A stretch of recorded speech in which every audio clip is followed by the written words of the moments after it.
Hello दोस्तों, नमस्कार। आज हम लोग जो एक सीरीज शुरू की थी संविधान की और दूसरी सीरीज हमने शुरू की थी ज्योग्राफी। तो ज्योग्राफी में हमने आपको मैपिंग पोर्शन बताया, मानचित्र के बारे में जानकारी दी। और आज हम जो संविधान की एक सीरीज शुरू की है दूसरी ओर, एक तरफ हमारा संविधान के वीडियो आपको मिलते रहेंगे, दूसरी ओर भूगोल के मिलते रहेंगे, ज्योग्राफी के वीडियो मिलते रहेंगे।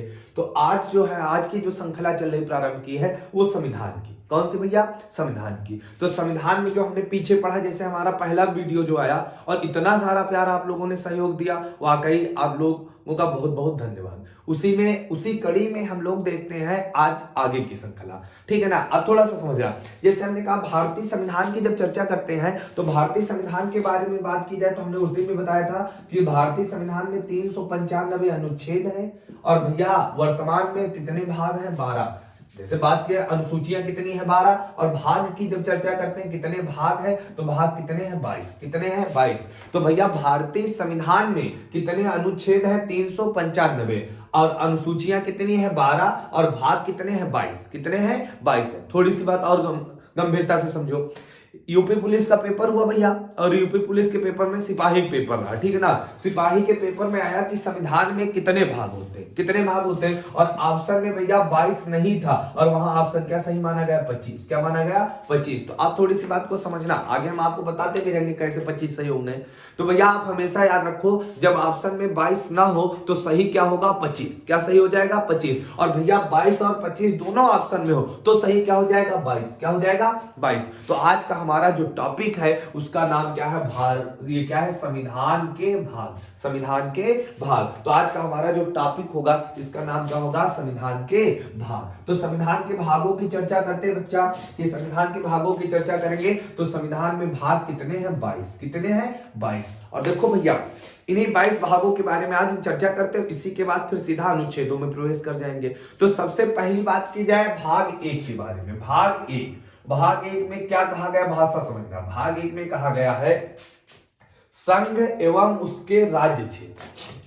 देखो, किताबी भाषा थोड़ा सा कठिन है। किताबी भाषा आप संविधान की पढ़ोगे तो बहुत ज्यादा कठिन हो जाती है। उसको हम थोड़ा सा सरलता में बताने का प्रयास करते हैं। जैसे हम बात करते हैं संविधान के भाग 1 के बारे में, तो पूरे जीवन मेरी इस बात को याद रखना, पूरे जीवन इस बात को याद रखना कि भैया सबसे पहले यदि देश में कोई है तो वो क्या है? देश है। क्या है? देश। सर्वोपरि क्या है भैया? देश है। सबसे सर्वश्रेष्ठ क्या है? देश है। देश से बढ़ के दुनिया में कुछ नहीं। यदि देश नहीं होगा तो हमारा अस्तित्व होगा? नहीं होगा। हमको कोई नहीं पूछेगा भैया, यदि देश है तभी हमारा अस्तित्व है। तो पहली चीज जान लो, हमेशा पहला अनुच्छेद, पहला भाग, पहला अनुसूची, पहला भाग, पहला अनुच्छेद, पहली अनुसूची हमेशा किसको समर्पित है? देश को। किसको समर्पित? देश को। जैसे आप लोग पूजा पाठ करे जाते हुए तो सबसे पहले कह पूजा की जाती गणेश जी का, उसी तरह से पहली चीज जो होगी संविधान की वो किसको समर्पित होगी? देश को। किसको समर्पित होगी? देश को। अच्छा, एक सबसे बड़ा मुद्दा बनता, देश है क्या?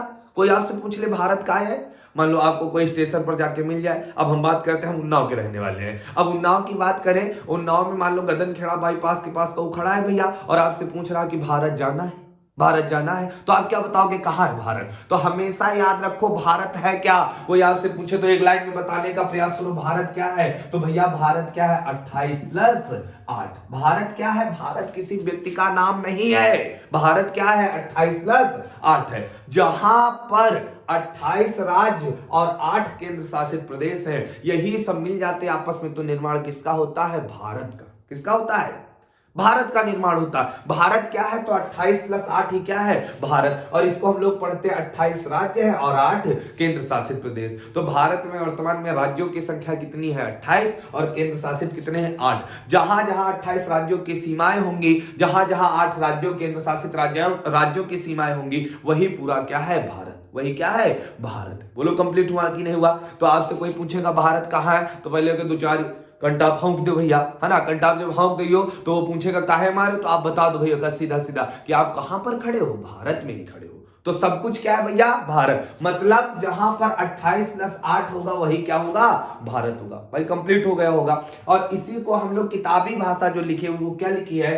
संघ एवं उसके राज्य क्षेत्र। तो आप एक लाइन में सीधा बोल सकते हो कि भैया संविधान का भाग 1 क्या बताता है, संघ एवं उसके राज्य क्षेत्र अर्थात भारत के बारे में जानकारी देता है। और भारत क्या है भैया, आपसे कोई पूछ ले तो आप बता दोगे 28 + 8, यही क्या है, भारत है। कंप्लीट हुआ। भाग 1 किसको समर्पित है, देश को। भाग 1 किसको समर्पित है, देश को समर्पित है। दूसरी बात समझो, जब दूसरी ओर चलते हैं और दूसरी चीज समझना, क्योंकि भाग 1 का उल्लेख किस अनुच्छेद से किस अनुच्छेद है, तो भाग 1 का उल्लेख हम बता दें भैया 1 से लेके 4 अनुच्छेद में है। कितने से, 1 से लेके 4 अनुच्छेद। अब इसकी डिटेल में जानकारी अगले वीडियो में आपको मिलती रहेगी, ठीक है ना।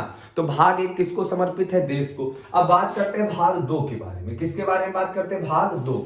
और भाग 2 के बारे में बात करते हैं भैया संविधान के भाग 2 के बारे में। संविधान के भाग 2 के बारे में जब चर्चा करते हैं, भाग 2 का उल्लेख कहां से कहां, किस अनुच्छेद से किस अनुच्छेद में है, तो पहले बता दो भैया आप 5 से लेके 11, 5 से लेके क्या है भैया 11 अनुच्छेद में है। दूसरी बात आपको याद रखनी है, भाग 2 में है क्या भैया, तो भाग 2 में क्या है, नागरिकता। क्या है, नागरिकता। तो भैया नागरिकता जैसे आपके आधार कार्ड में लिखा होता है हम भारत के नागरिक हैं, क्या लिखा रहा है भैया, आपके भी आधार कार्ड में तो ये लिखा है कि हम भारत के नागरिक हैं। तो सबके आधार कार्ड में यही लिखा रहता है हम भारत के नागरिक हैं। तो पहला मुद्दा है कि नागरिकता का उल्लेख किस भाग में है, तो नागरिकता का उल्लेख किस भाग में, भाग 2।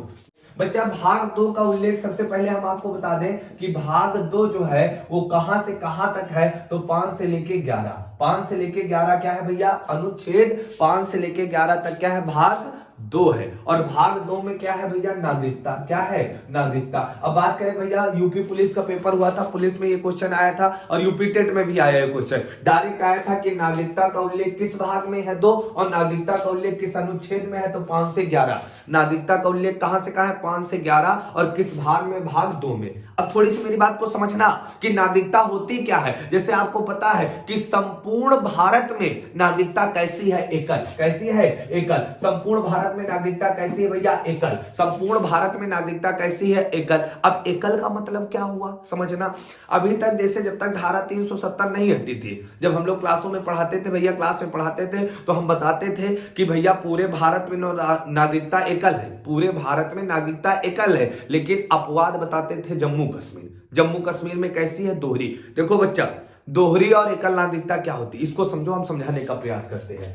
ये बड़ा वाला गोला हमने कह दिया ये भारत है, बड़ा वाला गोला पूरा क्या है, भारत, और इसके अंदर हमने कह दिया कि क्या है भैया, जम्मू कश्मीर है। क्या है, जम्मू कश्मीर। तो दोहरी नागरिकता क्या होती है, समझना। आप लोग गलत समझ रहे होगे दोहरी का मतलब कि पहले अमेरिकन नागरिकता ले लो फिर भारत के ले लो, वह दोहरी हो जाए, वो गलत है, वो दोहरी नागरिकता नहीं होती। समझो, हम बता रहे हैं दोहरी नागरिकता क्या होती है। जैसे हमने कहा जम्मू कश्मीर है और कोई व्यक्ति जम्मू कश्मीर का निवासी है, तो जम्मू कश्मीर का जो व्यक्ति निवासी होता था, पहले जम्मू कश्मीर का जो व्यक्ति निवासी होता था उसके आधार कार्ड में लिखा होता था हम जम्मू कश्मीर के हैं। क्या लिखा रहता था, हम जम्मू कश्मीर के हैं। फिर नीचे लिखा होता था हम भारतीय हैं। क्या लिखा होता था, हम भारतीय। तो पहले क्या होता था, हम जम्मू कश्मीर के, फिर क्या है, भारतीय। इसी को कहा जाता है दोहरी नागरिकता।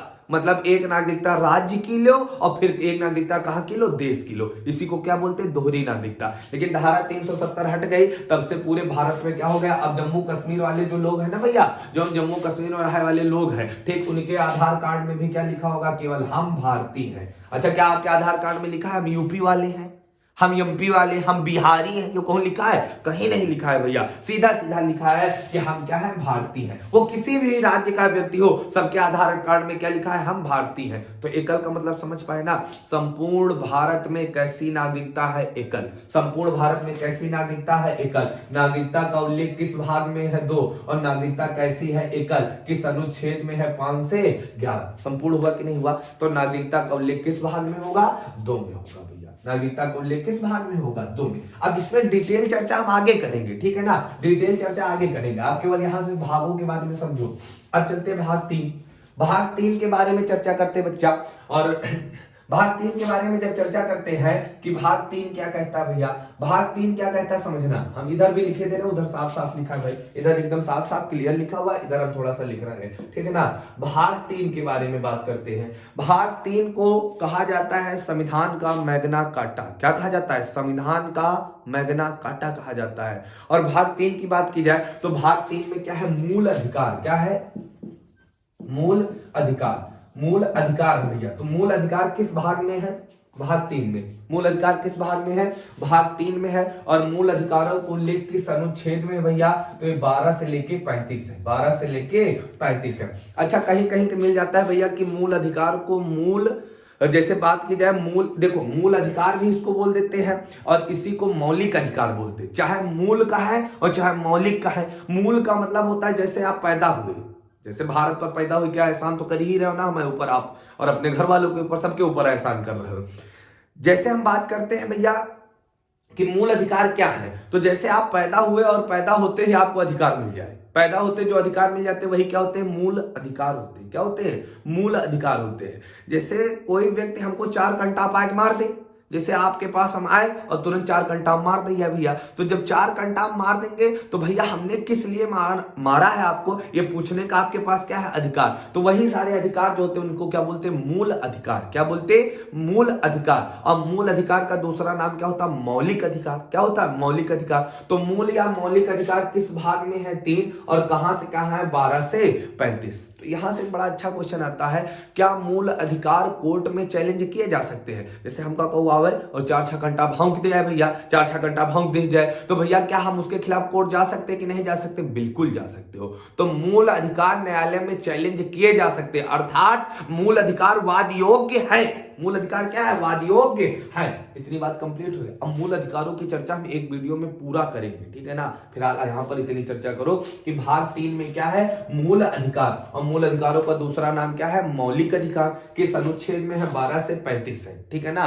12 से 35 कहां से लिए गए? तो अमेरिका से लिए गए। कंप्लीट हो गया होगा, ठीक है ना। आगे चलते हैं भाई। मूल अधिकार हो गया। अब बात करते हैं भाग 4 के बारे में। देखो भाग 4 के बारे में क्या कहा गया है? भाग 4 के बारे में जब बात करते हैं भैया, तो 4 में लिखा गया है नीति निर्देशक तत्व। क्या है? नीति निर्देशक तत्व। और नीति निर्देशक तत्व की बात की जाए किस भाग में है, कोई आपसे पूछ ले तो 4। किस में है? 4 में, भाग 4 में है। और किस अनुच्छेद में है भैया? तो ये 36 से लेके कहां तक है? 51। 36 से लेके 51 अनुच्छेद तक है। कौन से भैया? नीति निर्देशक तत्व। नीति निर्देशक तत्व अब समझना, नीति निर्देशक तत्व किसके हैं? तो नीति निर्देशक तत्व सरकार के हैं। जैसे देखो बड़ा अंतर है, जैसे मूल अधिकार और नीति निर्देशक तत्व में क्या अंतर है? मूल अधिकार और नीति निर्देशक तत्व में क्या अंतर है? इससे हम कहते हैं कि ये भाग क्या है? भाग 3 है। और ये क्या है? भाग 4 है। ये क्या है? भाग 4 है। आप थोड़ा सा समझना आराम से, ये भाग 4 है। तो जब हम भाग 3 और 4 में अंतर की बात करते हैं, तो भाग 3 में जो मूल अधिकार है, ये क्या है? मूल अधिकार है। और ये क्या है? मूल अधिकार है। और ये क्या है भैया? इधर जब आप देखोगे तो इधर क्या है? नीति निर्देशक तत्व है। दोनों में अंतर क्या है? दोनों में अंतर सबसे पहले है कि मूल अधिकार किसके हैं? जनता के। किसके हैं? जनता के। किसके हैं? जनता। और जनता का मतलब समझ रहे ना, हम और आप। हम और आप सब जब मिल जाते हैं तो किसका निर्माण होता है? जनता के। तो मूल अधिकार किसके हैं? जनता के। मूल अधिकार किसके हैं? जनता के। लेकिन भैया नीति निर्देशक तत्व किसके हैं? सरकार के। किसके हैं? सरकार। और सरकार का मतलब समझ रहे हो ना, योगी और मोदी ये पंचन के हैं, ठीक है ना। कि हमको अच्छा पानी दे, अच्छा खाना दे, रोजगार समय पर दे भैया, ये सब किसके अंतर्गत आएंगे? नीति निर्देशक तत्व के अंतर्गत आएंगे। समझना। दूसरा सा सबसे अहम अंतर बताने का प्रयास कर रहा हूं, मूल अधिकार जो होते हैं, मूल अधिकारों का हनन हो जाए, मूल अधिकारों का हनन हो जाए। जैसे हमारा शुद्ध हवा प्राप्त करना क्या है? मूल अधिकार। शुद्ध खाना प्राप्त करना क्या है? मूल अधिकार। और एक चीज और जान लो, इंटरनेट चलाना भी हमारा क्या? मूल अधिकार। यदि आप जान लो, घर वाले तुमका फोन नहीं चलावे दे रहे हैं, आए दिन आपको टोक रहे हैं, फोन जब चला रहे हो घर वाले टोक रहे हैं, तो भैया आप सीधा सीधा क्या है? कोर्ट जा सकते हो, मम्मी पापा के खिलाफ FIR कर सकते हो, उसमें कोई शंका नहीं है, ठीक है ना। हमसे पूछ लेना, हम अनुच्छेद बता दे, वकील बता दे, आप जा सकते हो कोर्ट, ठीक है। अब समझो यहाँ पर, तो यहाँ पर क्या है? मूल अधिकार किसके हैं भैया? जनता के। किसके हैं? जनता के। और इनका हनन होने पर, मतलब इनको कोई छीनने का प्रयास करेगा तो आप कहाँ जा सकते हो? कोर्ट। कहाँ जा सकते हो? कोर्ट। कोर्ट का मतलब समझ रहे हैं ना, न्यायालय जा सकते हो। लेकिन जब बात करें भैया नीति निर्देशक तत्व की बात करें, किसके हैं? सरकार के। और भैया नीति निर्देशक तत्व सरकार, मान लो कोई जैसे सरकार कहती है कि हम सभी भारतीयों को या सभी लोगों को रोजगार देंगे, सरकार कहती है सभी को रोजगार देंगे और रोजगार नहीं दे रही, तो क्या तुम कोर्ट जा सकते हो? का न्यायालय चले जाइयो? का न्यायालय नहीं जा सकते हो। धरना दे सकते हो, लेकिन कोर्ट और न्यायालय नहीं जा सकते हो बच्चा। इसीलिए कहा गया है कि नीति निर्देशक तत्व जो होते हैं वो वाद योग्य नहीं होते हैं। इनके खिलाफ आप कोर्ट में चैलेंज नहीं कर सकते हो। तो हम कह सकते हैं वाद योग्य नहीं है, वाद योग्य नहीं है, इनको कोर्ट में चैलेंज नहीं किया जा सकता। बच्चे यही तो हमारा संविधान है, कितना खूबसूरत संविधान है। बाबा साहब भीमराव अंबेडकर ने जब संविधान बनाया था तो उन्होंने एक बात कही थी, कहा था कि संविधान ऐसे बनना है, ना संविधान हमारा ज्यादा कठिन होगा ना ज्यादा सरल होगा, सबको साथ लेके हम चलेंगे इस संविधान में। और बाबा साहब का एक कथन बहुत ज्यादा प्रसिद्ध है। बाबा साहब हमेशा कहते थे, शिक्षा उस शेरनी का दूध है जो पिएगा वो शेर की तरह दहाड़ेगा। भैया हमेशा याद रखो, यदि आपको ज्ञान प्राप्त हो गया है, आपको पता चल गया है कि हमारे अधिकार क्या है, हमारे कर्तव्य क्या है, सरकार की क्या जिम्मेदारियां हैं, तो आप एक नागरिक हो, जिम्मेदार नागरिक हो, सरकार से आप हिसाब भी ले सकते हो। हमेशा याद रखो इस चीज को। आप जितने अच्छे से चीजों को समझोगे, और संविधान एक ऐसी चीज है ना, जब तक आप इसको समझोगे नहीं ना तब तक आप नहीं कर सकते हो। किताबी ज्ञान आपको हो सकता है लेकिन कॉन्सेप्ट नहीं पकड़ सकते हो। और कॉन्सेप्ट सीखने के लिए आपको एक एक चीज को समझना होगा कि सरकार क्या है, जनता क्या है, नेता के कर्तव्य क्या होता है। खाली वोट डालिए, साइकिल वाली बटन, कमल वाली बटन, हाथी वाली सम्मा वोट डालिया होता है, लेकिन आपको पता है कि आपके पास अधिकार क्या है, आपके पास कर्तव्य क्या है। तो ये सारी चीजें आपको सीखनी पड़ेगी, ठीक है ना। इसीलिए हमारा संविधान दुनिया का सबसे खूबसूरत संविधान है और दुनिया का सबसे बड़ा भी संविधान है। इस पर भी चर्चा करेंगे। तो फिलहाल आज यही टॉपिक पर देखते हैं। तो मूल अधिकार और नीति निर्देशक तत्व में आपने अंतर कंप्लीट रूप से देख लिए। नीति निर्देशक तत्व किसमें होंगे भैया? भाग 4 में। और कहां से लिए गए हैं? आयरलैंड से। नीति निर्देशक तत्व कहां से लिए गए हैं? आयरलैंड से लिए गए हैं। ठीक है ना भैया, कंप्लीट हो रहा है, समझ में आ रहा है। हम आपके सामने नहीं, लेकिन आप हमको महसूस कर सकते हो, हम आपके सामने खड़े हैं। ठीक है ना भैया, आगे देखते हैं भैया। भाग 5 की तरफ चलते हैं। क्या चलते हैं भैया? भाग 5 में चलते हैं। और जब भाग 5 की चर्चा करते हैं भैया, तो आप देखना देखो, देश में देखोगे तो पहले मोदी का मतलब समझ रहा ना, केंद्र सरकार। मोदी का मतलब केंद्र सरकार। पहले मोदी, फिर योगी का मतलब समझ रहा ना, राज्य सरकार। क्या होगी? राज्य सरकार। जब जब हम कहीं मोदी तो तुम समझ जाओ केंद्र सरकार, और जब जब हम कहीं योगी तो तुम समझ जाओ राज्य सरकार। राज्य के बारे में चर्चा कर रहे हैं। तो भाग जो 5 है, जो भाग 5 है, वो कहता है मोदी के बारे में। आप समझ लो ना कि हम बात क्या कर रहे हैं, हम संघ की बात कर रहे हैं। तो हम बात करें भैया भाग 5 में, संविधान के भाग 5 में। देखो अभी एक चीज छोड़ दिए हम, भाग 4 का देखो, भाग 4 का देखो। अच्छा यहीं पर बता दे, इसको हमने सोचा था बाद में समझा देंगे, चलो भाग 4 का बता देते हैं। देखो, जब हमारा संविधान बनकर तैयार हुआ 26 जनवरी 1950 को, पूर्ण रूप से संविधान लागू कब हुआ? 26 जनवरी 1950 को जब लागू हुआ, उस समय हमारे संविधान में ये चीज नहीं जोड़ी गई थी। और इसमें क्या है, 4 के काम में क्या है, इसको बाद में जोड़ा गया। और कब जोड़ा गया भैया? तो 42वां संविधान संशोधन 1976, 42वां संविधान संशोधन 1976। बच्चा आपको पता है इस संशोधन को करने वाली कौन थी? इंदिरा गांधी। कौन थी? इंदिरा गांधी। इंदिरा गांधी देश की एक ऐसी महिला प्रधानमंत्री हुई है जैसे इंदिरा गांधी जब देश में प्रधानमंत्री बनकर आई थी तो इनको मैक पकड़ाएगा कि लोग मैक के सामने बोलो, तो इंदिरा गांधी बोल नहीं पा रही थी, ऐसे मुंह घुमा लेन, कुछ ना बोला, ठीक है ना। लेकिन इंदिरा गांधी ने जब बोलना शुरू किया है ना, तो अच्छे अच्छे उनके सामने टिक नहीं पाए। कहा जाता है जब भारत और पाकिस्तान का युद्ध चल रहा था, इंदिरा गांधी हेलीकॉप्टर लेके पहुंच गई अकेले। इंदिरा गांधी हेलीकॉप्टर लेके अकेले पहुंच गई और वहां से पाकिस्तान की सेना पीछे हट गई। आप समझ सकते हो, इंदिरा गांधी को आयरन लेडी कहा जाता था। और जब शुरू में इंदिरा गांधी आई रहे तो कहा जाता रहा गूंगी गुड़िया। इंदिरा गांधी को क्या कहा जाता था? गूंगी गुड़िया, मतलब मुझसे कुछ बोल ही नहीं पाती रही। और बाद में उनको क्या कहा गया? आयरन लेडी की संज्ञा दी गई। आपको पता होगा। तो संविधान में, जो पूरे संविधान में देखा जाए, सबसे ज्यादा संशोधन कब किए गए? तो 42वां संविधान संशोधन 1976। और पूरे जीवन याद रखो, जोड़ने वाली किसी चीज की बात हो जाए और तुमका कुछ ना पता हो तो ऑप्शन हो 42वां, तो हाँ दो भैया, परम सत्य होगा। 42वां संविधान संशोधन 1976 के द्वारा मूल कर्तव्यों को जोड़ा गया। मूल कर्तव्य है, भाग 3 में मूल अधिकार थे, लेकिन ये 4 के काम में क्या है? मूल कर्तव्य है। और मूल कर्तव्य कब जोड़े गए? 42वां संविधान संशोधन 1976। जोड़ने वाली कौन थी भैया? इंदिरा गांधी। कौन थी? इंदिरा गांधी ने जोड़ा था। इंदिरा गांधी की जब हम बात करते हैं बच्चा, ज्यादा चर्चा तो नहीं करते हैं, लेकिन इंदिरा गांधी भैया संविधान में इतने संशोधन किए, इसीलिए 42वां संविधान संशोधन को कहा जाता मिनी संविधान, छोटा संविधान बनके तैयार हो गया था। इंदिरा गांधी ने बहुत सारे संशोधन कर दिए थे बच्चा, कभी इस पे चर्चा और करेंगे।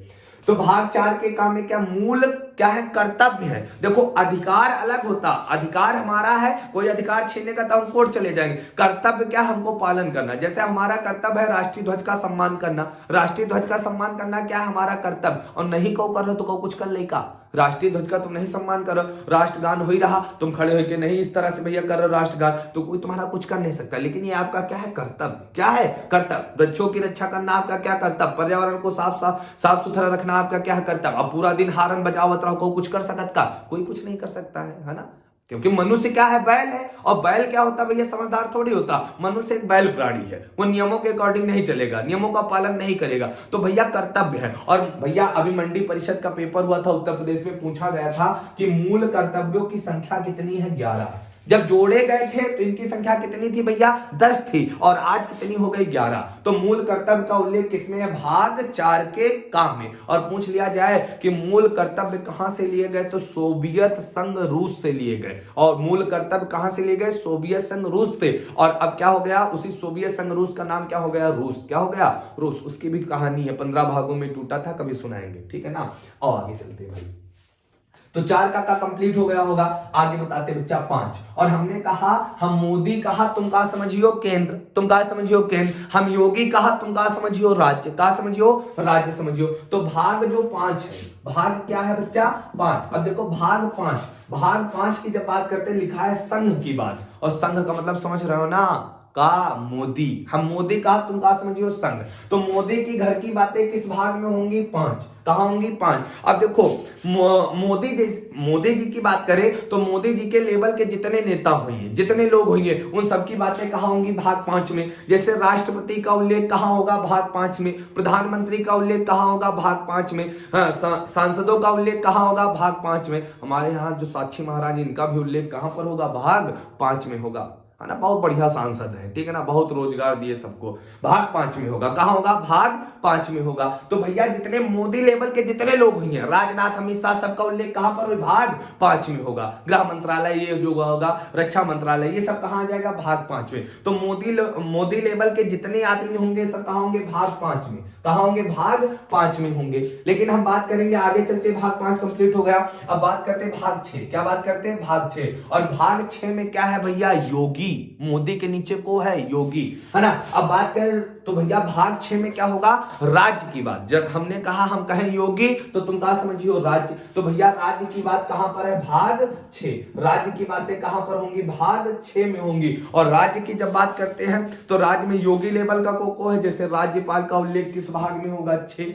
मुख्यमंत्री का उल्लेख किस भाग में होगा, 6। हाई कोर्ट का उल्लेख किस भाग में होगा, आपसे कोई पूछ ले कहां होगा, 6। कहां होगा, 6 में होगा। इस तरह से हम बात कर ले भैया। और आप देख लेते हो जैसे विधायक वगैरह हो गए, विधानसभा सदस्य हो गए, एमएलसी हो गए, इन सबका उल्लेख कहां पर होगा, भाग 6 में होगा। तो योगी 5वां और मोदी 6वां। मोदी कहां हुई है, मोदी की बात करें तो कहां होंगे, 5 में। और योगी कहां हो जाएंगे, 6 में। कहां हो जाएंगे, 6 में हो जाए। तो 5 में क्या है बच्चा, संघ है, संघ की बातें होंगी केंद्र स्तर की। और 6 में क्या होंगी, राज्य स्तर की बातें। बोलो कंप्लीट हो गया होगा। अब बात करते हैं भाग 7 की। किसकी बात करते हैं, भाग 7 की। कहा जाता है संविधान में जब हम लोग देखते हैं भैया, समय है 1955-56 की घटना है। 1955 जैसे देश आजाद हुआ तो उस समय क्या होता था, देश में राज्य नहीं होते थे। राज्यों को ग्रुपों में रखा जाता है, A group, B group, C group, D group, ग्रुपों में रखा जाता था। लेकिन आपको पता होगा राज्य पुनर्गठन अधिनियम आया, ठीक है ना। राज्य पुनर्गठन अधिनियम 1956 में जब बना, उसके द्वारा क्या किया गया, भाग 7 को निष्कासित कर दिया गया। क्योंकि इसमें क्या होता था, राज्यों को ग्रुप में रखा जाता था। तो भाग 7 वर्तमान में क्या है, निष्कासित। क्या है भैया, निष्कासित, मतलब निकाल दिया गया है। संविधान का कौन सा भाग निकाल दिया गया है, तो भाग 7। पूछ लिया जाए कि संविधान का कौन सा भाग निष्कासित है या निकाल दिया गया है, तो उसका उत्तर हो जाएगा 7। भाग 7 संविधान से वर्तमान में निकाल दिया गया है। अब बात करते हैं भाग 8 के बारे में। देखो, योगी मोदी, मतलब मोदी पहले फिर योगी। अच्छा, योगी मोदी की बात हो गई तो बच्चा को केजरीवाल, और केजरीवाल का मतलब समझ रहे हो ना, दिल्ली। और दिल्ली क्या है? केंद्र शासित प्रदेश है। तो केंद्र शासित प्रदेशों का उल्लेख कहां पर होगा भैया? भाग 8 में। कहां पर होगा? भाग 8। और आपको पता है 8 बराबर 8 नहीं लिख सकते का? 8 बराबर 8 मतलब 8 केंद्र शासित प्रदेशों का उल्लेख किसमें होगा? भाग 8 में होगा। बोलो कंप्लीट हुआ। भाग 1 किसको समर्पित होगा? देश को। दूसरा किसको समर्पित होगा भैया? नागरिकता। तीसरा किसको होगा? मूल अधिकार। क्या होगा? मूल अधिकार। चौथा किसको होगा? नीति निर्देशक तत्व को होगा। और 4 का जो बाद में जोड़ा गया था, इंदिरा जी ने जोड़ा था भैया, वो भैया क्या है? मूल कर्तव्य। क्या है? मूल कर्तव्य है। लेकिन जब बात करते 5 तो मतलब 5 का मतलब समझ रहे हो ना? मोदी जी। और मोदी का मतलब संघ की बात। कहां होगी? संघ की बात। और बात करते भाग 6 राज्य की बात करता है। राज्य का मतलब समझ रहे हो ना? योगी जी। और भैया भाग 7वां क्या है? निष्कासित है, संविधान से निकाल दिया गया। कई बार क्वेश्चन है कौन सा भाग संविधान से निकाल दिया गया? तो भाग 7। कौन है? भाग 7। और भाग 8 क्या है? 8 बराबर 8। 8 बराबर 8। और 8 बराबर 8 का मतलब समझेंगे ना? 8 केंद्र शासित प्रदेशों का उल्लेख कहां पर होगा? भाग 8 में। तो मोदी जी का उल्लेख कहां पर होगा? कोई पूछ ले तो भाग 5। योगी जी का भाग 6। और कह दे केजरीवाल कहां है? तो केजरीवाल कहां होंगे? 8 पर। कहां होंगे? 8 पर होंगे भैया। अब भाग 9 की चर्चा करते। भाग 9 के बारे में हम चर्चा करने जा रहे थे। भाग 9 में क्या है? ठीक है ना? देखो 8 तक कंप्लीट हो गया, 8 तक पूरा कंप्लीट कर लिया है। भाग 9 के बारे में चर्चा करते हैं। जब भाग 9 के बारे में चर्चा करते हैं भैया, तो 9 के 3 भाग हैं। भाग 9 के कितने पार्ट हैं? 3 पार्ट हैं। जैसे बात की जाए, पहला 9 हो जाएगा, फिर 9 का क्या हो जाएगा? का हो जाएगा, और 9 का खा हो जाएगा। तो 9 का के बारे में बात करते हैं या 9 के बारे में बात करते हैं सबसे पहले, तो हमेशा याद रखो भैया, पहले गांव आएगा तब क्या आएगा? शहर। क्या आएगा? शहर। और गांव का मतलब समझ रहे हो ना? अर्धान, प्रधान, बीडीसी, ब्लॉक प्रमुख, इसी को सब मिला दिया जाता तो बोला जाता पंचायती राज व्यवस्था। क्या बोलते हैं? ग्राम पंचायत या पंचायती राज व्यवस्था। तो पंचायत की जब बात करते हैं तो पंचायत जो है अपने भारत की बात करें तो त्रिस्तरीय है। क्या है? त्रिस्तरीय है। देखो आपको पता होगा, हम बात करते हैं गांधी जी की। देखो गांधी जी की बात करें तो गांधी जी हमेशा कहते थे निर्माण किसका हो? गांव का। गांधी जी हमेशा गांव के निर्माण के पक्ष में थे। गांधी जी हमेशा कहते थे गांव का निर्माण हो। और आपको पता होगा बाबा साहब भीमराव क्या कहते थे? बाबा साहब हमेशा कहते थे कि किसका निर्माण किया जाए? शहर का। क्या किया जाए? शहर का। तो ये कई बार एग्जाम में कई बार क्वेश्चन सीधा सीधा बना है भैया, पूछा भी गया है कि कहा जाता है कि गांधी जी और बाबा साहब के बीच में विरोधाभास क्यों था? दोनों लोग एक दूसरे के अपोजिट थे। गांधी जी की विचारधारा अलग होती थी, भीमराव अंबेडकर साहब की विचारधारा अलग होती थी। बाबा साहब कहते थे कि यदि गांव का निर्माण किया जाएगा तो जमींदार होंगे, और जमींदार होंगे तो क्या होगा? हमारे समाज का और हम लोगों का क्या होगा? शोषण होगा। और गांधी जी कहते थे जब तक हम गांव का विकास नहीं करेंगे, जब तक गांव नहीं होगा, गांव में सड़कें नहीं होंगी, रोड नहीं होगी, शिक्षा नहीं होगी, तब तक हम शहर का निर्माण कैसे कर सकते हैं भैया? तो दोनों लोग अपनी अपनी जगह पर सही थे। आगे चर्चा इतिहास में करेंगे, जब गांधी के बीच में पूना पैक्ट हुआ था, गांधी अंबेडकर के बीच में, तो बहुत सारी चर्चाएं होंगी। तो आपको पता होगा कि पंचायती राज व्यवस्था अर्थात ग्राम पंचायतों के पक्षधर कौन थे? गांधी जी। कौन थे? गांधी जी। तो कोई आपसे पूछ ले कि भाग 9 में किसकी विचारधारा है? तो गांधी जी की। गांधी जी की विचारधारा किस भाग में होगी? 9।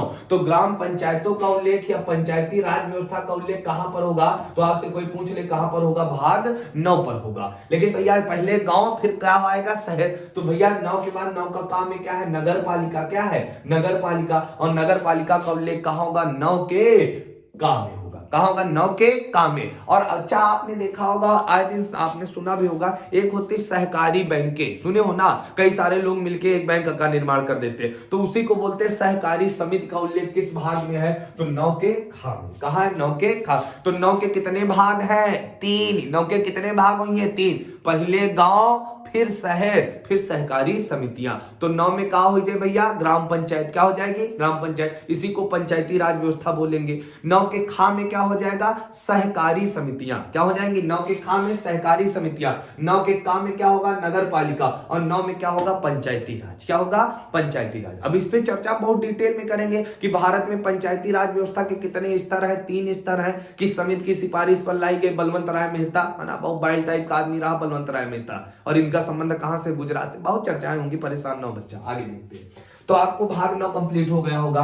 भाग 9 के बाद हम आगे चलते हैं। तो 9 के बाद आप देखोगे तो भैया भाग 10 है। कौन है? भाग 10। और भाग 10 में क्या है? जनजातियां। क्या है? जनजातियां। अब आप जनजातियों को जानते होंगे यदि आपके यहाँ देखे होंगे तो होता है, जैसे जब लोग मर जाते हैं, मरने के बाद क्या होता है, घर वाले उनके गया करे जाते हैं। गया करब सुने हो ना, तो गया करने जब जाते हैं ना घर वाले, तो गया वया करके आवा जाता है, लौट के जब गांव आवा जाता तो एक करावा जाता है बरम भोज। जानते हो कि नहीं? अब ये शहर वाले नहीं जानते होंगे, ठीक है ना, लेकिन जिनका संबंध गांव से होगा उनको पता होगा। गांव में गया करके जब आवा जाता है तो बरम भोज होता है, और जब बरम भोज होता है तो का किन जाता है भैया, जब बरम भोज होता है तो बाजारन बाजारन जावा जाता है, डुग्गी पिटवाई जाती है, और डुग्गी पिटवाई जाती है, बुलाए जाते हैं कुदुआ। का बुलाए जाते हैं? कुदुआ। कि देखे हो जब बरम भोज हो तो को आवत है कुदुआ, और कुदुआ जैसे आप लोग देखे हो घर वाले कह देते हैं कि न्योता नहीं आवा चले क्यों खाए, कुदुआ नहीं होगा, कुदुअन का न्योता नहीं दिन जाता है, ऐसे सामूहिक रूप से बता देंगे सब जने चले। और कुदुआ जो होती है ना, वे का करती है, ज्वारा टांग के लावत है, जितना खाते हुए ज्वारा में भरत है। तो जो कुदुआ है ना, कुदुआ का यही एसटी, यही का यही एसटी, इन्हीं को क्या बोलते हैं, जनजातियां। अच्छा, जो शहर वाले होंगे, जो इंग्लिश मीडियम वाले लड़के होंगे, वो नहीं जानते होंगे कुदुआ का है, तो ये का जाने हम बता रहे हैं। टीवी में देखे हो, पिक्चर विक्चर में देखे हो, जो धनुष बाण ले रहते हैं, कपड़ा उपड़ा नहीं पहने तो उनके कहते ऐसे देख लो तो धनुष चला देती है, ठीक है ना। तो ये का यही जनजातियां, वो क्या होती हैं, जनजातियां, उनको क्या बोलते हैं, जनजातियां। तो ये जो कुदुआ है हम बोलते हैं अपनी भाषा में, या जो पूछ ले मोर के पंख लगाए नाचा करती है, जैसे थारू आरू का नाम सुने थे ना, नागालैंड में नागा जनजाति होती है ना, सांप को खा डालते मार के, कुत्ते को मार के खा डालते हैं। तो ये सभी जनजातियां, इन जनजातियों का उल्लेख कहां पर होगा, भाग 10 में। तो आपसे कोई पूछ ले भाग 10 में कहां है, जनजातियों का उल्लेख, भाग 10 में क्या होगा, जनजातियों को लग। हम यहां तो कह सकते कुदुअन का उल्लेख कहां पर है, भाग 10 में है। बोलो कंप्लीट हुआ भाग 10। अभी इनकी डिटेल चर्चा करेंगे। और भैया समझना, मोदी और योगी के बीच में हो गई लड़ाई, और बीच में क्या बन गए, दीवार। क्या बन गई, दीवार। कहीं तुम हमें कहती ना देखो, हम तुम्हें कहती ना देखी। समझ रहे हो ना, ये बात कहां पर लिखी, भाग 11। भाग 11 क्या कहता है, केंद्र व राज्य के बीच कैसा संबंध है, कैसा संबंध है। मतलब कहने का यह है कि योगी की सीमा कहां तक है, मोदी की सीमा कहां तक है, दोनों के बीच क्या है, शक्तियों का विभाजन है। तुम्हारी शक्तियां कहां तक है, तुम्हारी शक्तियां कहां तक है, ठीक है ना। तो केंद्र व राज्य के बीच बंटवारा या शक्तियों का विभाजन की बात करेंगे तो ये कहां होगा, भाग 11। कहां होगा, भाग 11 में होगा। देखो भाग 9 में क्या है, पंचायती राज व्यवस्था, नगर पालिका, सहकारी समितियां, ये किसमें होगा, भाग 9 में होगा। भाग 10 में कहा है, कुदुआ। कुदुआ मतलब समझ रहे हैं ना, एसटी। क्या होंगे, एसटी होंगे, ठीक है ना, एसटी होंगे। और बात की जाए भैया भाग 11 की बात करते हैं, 10 के बाद किसकी बात करेंगे, 11 किसकी बात करेंगे, 11। और 11 में क्या होगा, केंद्र व राज्य के बीच संबंध। कैसा संबंध है, मधुर है कि कड़ू संबंध है। आपने समझा होगा, जैसे मधुर संबंध की बात करें तो भैया मधुर संबंध कहीं के बीच है, तो मधुर संबंध योगी और मोदी के बीच में है। लेकिन ममता बनर्जी की बात करते, ममता बनर्जी और मोदी के बीच कैसा संबंध है, आप समझ सकते हो कैसा संबंध, हमको बताना ही नहीं आपको, है ना, समझ गए होंगे। और बात करें भाग 15, अब देखो चुनाव आने वाला है, कौनो दिन हम निर्वाचन आयोग बहुत बढ़िया से बताओ, क्योंकि कुछ बैल टाइप के बच्चे हैं उनको ये नहीं समझ में आता है कि आचार संहिता लगने का मतलब क्या होता है, तो ये सब हम बताएंगे, आचार संहिता वगैरह क्या होती है। तो भाग 15 में कहा है निर्वाचन आयोग। समझ रहे हो ना, निर्वाचन आयोग का है, जो उनमें तुम जाओ बटन दाब दो, वोट डाल दो, जैसे साक्षी महाराज का चुने, उन्नाव वाले पंकज गुप्ता चुनिन है, ठीक है ना। इस तरह से आपने जिसको वोट डाला होगा, ये सब बातें कहां लिखी होंगी, निर्वाचन आयोग। और कोई पूछ ले निर्वाचन आयोग किस अनुच्छेद में है, तो 324 से लेकर 329 के बीच में क्या है, निर्वाचन आयोग। क्या है, निर्वाचन आयोग। कौन सा भैया, निर्वाचन। तो निर्वाचन आयोग का उल्लेख कहां पर होगा, भाग 15। अच्छा, कुछ लोग सोचते हैं 11 के बाद सीधा 15 कैसे चलेंगे, तो भैया संविधान में टोटल 22 भाग है, तो 22 थोड़ी तुमका पढ़क है। तुम्हारे एग्जाम के लिए भैया जो इंपॉर्टेंट है, जो महत्वपूर्ण, हमेशा जिससे पेपर में क्वेश्चन आए वही हम आपको बता रहे हैं। चाहे आप किसी एग्जाम में बैठ जाओ, पीसीएस तक की बात कर रहा हूं, प्री तक, सुपर टेट, टेट, लेखपाल, पुलिस, आर्मी, रेलवे, इन सब में बस जहां से क्वेश्चन आते हैं वही बता रहे हैं, ठीक है ना। तो आप परेशान ना होना, लगातार 5 सालों से पढ़ा रहा हूं, बिल्कुल परेशान ना हो, एक एक चीज कंठस्थ है, ठीक। आपको बहुत डिटेल में बहुत बेहतरीन जानकारी मिलती रहेगी। आप सही स्थान पर आ गए हो, पता है कि नहीं पता है, आपको गर्व करना चाहिए, आप सही स्थान पर हो, है ना। आप मुस्कुराइए, आप हमारे साथ हो, ठीक है ना। तो भाग 15 में क्या है, निर्वाचन आयोग। भाग 15 में क्या है, निर्वाचन आयोग। तो वोट वोट वाली बात है कहां हुई है, भाग 15 में हुई है, ठीक है ना। उसके बाद बात करें भाग 17 में। भाग 17 की बात करते तो इसमें लिखा गया राजभाषा आयोग। जिससे लड़का पैदा भा वो अंग्रेजी वो अलग चाहिए कि हिंदी वो अलग चाहिए। देखो भैया अब तो वर्तमान परिप्रेक्ष्य में जब हम बात करते हैं तो इस समय सीबीएसई का जमाना है ना। लोगों की इच्छा होती है कि लड़का पैदा हो अंग्रेजी ही में बात करे, लेकिन हमारा देश कहता है लड़का पैदा हो उसकी मातृभाषा में उसको शिक्षा मिलनी चाहिए। और पहली हमारी भाषा क्या होती है? हिंदी। दूसरी क्या है? उर्दू। क्या है? उर्दू, है ना। यही तो सब है भैया। लेकिन यहाँ लोगों की मान्यता अंग्रेजी जरूर आवे चाहिए, उफरे जा रहे हैं अंग्रेजी के पीछे, ठीक है ना। संस्कार हो चाहे ना हो, लेकिन उनका अंग्रेजी जरूर आवे चाहिए। लेकिन फिलहाल आपको इतना समझना है कि राजभाषा आयोग का उल्लेख कहां पर है? भाग 17। और अनुच्छेद की बात करते हैं तो 343 से 351 तक है। 343 से 351 तक है भाग 17। और बच्चा भाग 18 की तो हम इतनी चर्चा करेंगे कि आप भी सोचोगे, लेकिन अभी नहीं कर पाएंगे इतनी ज्यादा, क्योंकि यहां पर कंप्लीट करना। भाग 18 में क्या है? आपातकाल। क्या होते हैं? आपातकाल। और आपातकाल कोई पूछ ले आपसे कि आपातकाल के कितने प्रकार होते हैं, तो आपातकाल 3 प्रकार के होते हैं। आपातकाल, अचानक कोनो काल आ जाए, ठीक है ना। अचानक जब कोनो काल आ जाए वह क्या है? आपातकाल। तो आपातकाल के कितने प्रकार हैं? 3 प्रकार हैं। देखो पहला होता है 352। क्या होता है? 352। दूसरा होता है 356 और तीसरा होता है 360। क्या होता है? 360 होता है। देखो 352 जो होता है इसको बोला जाता है राष्ट्रीय आपातकाल। क्या बोलते हैं? राष्ट्रीय आपातकाल। पूरे देश में एक साथ लगता है। 352 पूरे देश में एक साथ लगता है, इसको बोलते हैं राष्ट्रीय आपातकाल। और ये भारत में अभी तक 3 बार लागू हुआ। कितनी बार लागू हुआ? 3 बार। सबसे पहले लागू हुआ था 1962 में, फिर कब लागू हुआ? 1971 में, फिर कब लागू हुआ? 1975 में। और सबके रीजन कभी अलग वीडियो में बताएंगे, ठीक है ना। तो राष्ट्रीय आपातकाल भारत में कितनी बार लागू हुआ? 3 बार। राष्ट्रीय आपातकाल का उल्लेख किस अनुच्छेद में है? 352। और बात करते हैं भैया 356, 4 का गैप चल रहा है। 356 और 356 में क्या है? राष्ट्रपति शासन। राष्ट्रपति शासन, ठीक है ना। पूरे देश में जब पतियों का अधिकार हो जाए, पतियों का समझ रहे हो ना, पूरे देश में सारे पतियों का अधिकार हो जाए, महिलाओं का अधिकार समाप्त कर दिया जाए, उसी को क्या बोलते हैं? राष्ट्रपति शासन। लेकिन ऐसा नहीं भैया। राष्ट्रपति शासन का मतलब समझ रहे हो ना, जब भैया राज्य का मुख्यमंत्री संविधान के नियमों का पालन ना करे तो वहां पर क्या लागू किया जाता है? राष्ट्रपति शासन। और राष्ट्रपति शासन सबसे पहले कहां लागू हुआ? तो सबसे पहले लागू हुआ था पंजाब में, 1951 में पंजाब में। लेकिन यूपी टेट 2019 में यही क्वेश्चन आया कि राष्ट्रपति शासन सबसे पहले कहां लागू हुआ, और ऑप्शन में पंजाब नहीं था, तो सही क्या हो गया? केरल। क्या सही हो गया? केरल सही हो गया भैया वहां पर। लेकिन ऐसे बात की जाए तो सबसे पहले कहां लागू हुआ? पंजाब। और लेकिन सबसे ज्यादा बार कहां लागू हुआ राष्ट्रपति शासन? तो उत्तर प्रदेश में। कितनी बार? 10 बार। तो राष्ट्रपति शासन क्या होता है? राज्यों में लगता है, पूरे देश में एक साथ नहीं लग सकता, किसी एक राज्य में या 2 राज्यों में एक साथ लग सकता है। जब बात करते हैं 356 में क्या है? राष्ट्रपति शासन सबसे पहले लागू कहां हुआ? पंजाब में 1951 में। और बात की जाए सबसे ज्यादा बार कहां पर लागू हुआ? उत्तर प्रदेश में। कितनी बार? 10 बार लागू हुआ। कंप्लीट हो गया। और तीसरा इसे काट, तो तीसरे में क्या है? 360। 360 में क्या है? वित्तीय आपातकाल। क्या है भैया? वित्तीय आपातकाल। वित्त का मतलब पैसा रुपया। जब देश में सारा पैसा खत्म हो जाए, सब बैंकें खत्म हो जाए, पैसा ही ना बचे, तो देश में लागू क्या होगा? वित्तीय आपातकाल। और वित्तीय आपातकाल आज तक भारत में एक बार भी लागू नहीं हुआ। जब कोरोना की पहली बार लहर आई, लागत रहा कि अब लाग जाए वित्तीय आपातकाल, पैसा नहीं बचा रहा। हमारे पास टोटल 10 रुपया बचे रहे, और उसी 10 रुपए से हम आगे बढ़ते हुए यहां तक आ रहे। समझ रहे हो ना? भावनाएं समझो। तो वित्तीय आपातकाल लागू कब हुआ? बात की जाए तो आज तक भारत में लागू नहीं हुआ। और वित्तीय आपातकाल कहां की देन है? अमेरिका। अमेरिका में सोच लो लागू हो चुका है। तो वित्तीय आपातकाल का उल्लेख किस अनुच्छेद में? 360 में होगा। तो आपातकाल के कितने प्रकार हैं? 3। आपातकाल के प्रकार कितने हैं? 3। 352, 356, 360। 352 वाले का राष्ट्रीय आपातकाल पूरे देश में लागू। कितनी बार लागू हुआ? 3 बार। 356 में क्या है? राष्ट्रपति शासन। पूछ लिया जाए पहली बार पंजाब में, और पूछ लिया सबसे ज्यादा बार उत्तर प्रदेश में लागू हुआ। किस अनुच्छेद में? 356 में। और बात करें तीसरा क्या है? वित्तीय आपातकाल। कितनी बार लागू हुआ? 1 बार लागू नहीं हुआ है। काहे? क्योंकि हमारे यहाँ पैसा अथाह है। पैसा कमी है का? हाँ, पैसा बहुत है हमारे पास, ठीक है ना। पूरे देश में पैसा पैसा है। तो भैया भारत में वित्तीय आपातकाल एक भी बार लागू नहीं हुआ। लेकिन अमेरिका में लागू हो चुका है। किस अनुच्छेद में? 360। कहां पर होगा? 360 में होगा। बोलो भाई कंप्लीट होना चाहिए। समझ पा रहे हो मेरी बातों को?